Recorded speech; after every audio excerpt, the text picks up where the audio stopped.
Well, the commissioner should have been in a good mood. He's got Carol Rosenblum off his back right now for the holiday season. That's right. He was in a good mood. We talked a little bit about Carol Rosenblum, and he says there's no hard feelings, that they're very good friends. And I talked with him again about some of the problems and joys of being the commissioner of the NFL. Well, I know there's one thing he asked you, and that's what about the college draft? Commissioner, I understand you've had this lifelong fascination with balloons. Is that true? It happened at Super Bowl I.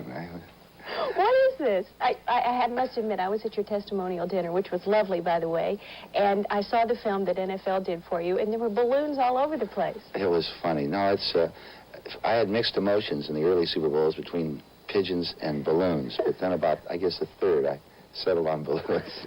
I just think it's pretty, actually, for television, for the people in the stands to see a bunch of colored balloons going up. That's very thoughtful of you. We appreciate it as fans. It seems that every year the same teams are in the playoff. Oakland, Dallas, Minnesota, Pittsburgh, Washington is in there this year. Does that speak poorly of the draft? It should be an equalizer, but it seems the same teams keep getting in the playoffs. Well, it gives every team the opportunity to improve, and some have used it effectively and others haven't been able to.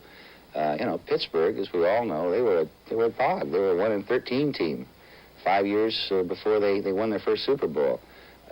Dallas, you know, had a long road to hoe after coming in as an expansion club. I think that the key to it is doing as the other three sports have done, and bargaining a form of draft, a form of compensation, having that included with the pension payments and all the quid pro quo for the players, including in the collective bargaining agreement, and I think that way would resolve our legal problems. Pete, after a hard day at the office and you go home to your beautiful wife, Carrie, when you're sitting around the table having coffee, do you ever discuss your favorite teams and who you wish would get in the Super Bowl as opposed to another? Sure, I've done it. Have you? Yeah, well, the reason I do it is I like close races.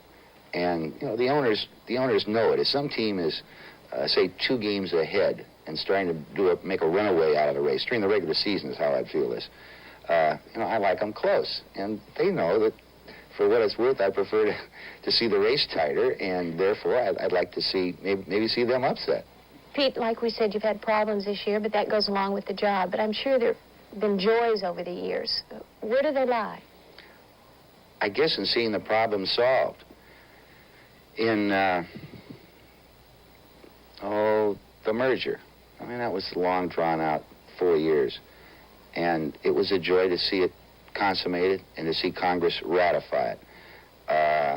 It's a joy when I can get money out of your network on a new contract that makes the owners and the players happy. That's a high. To watch a great football game, so I can say to myself, this is what it's all about, where you see a cliffhanger, or a double cliffhanger, with a couple of scores where the score changes hands in the last couple of minutes. A tremendous high.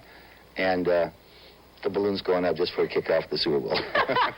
Touche.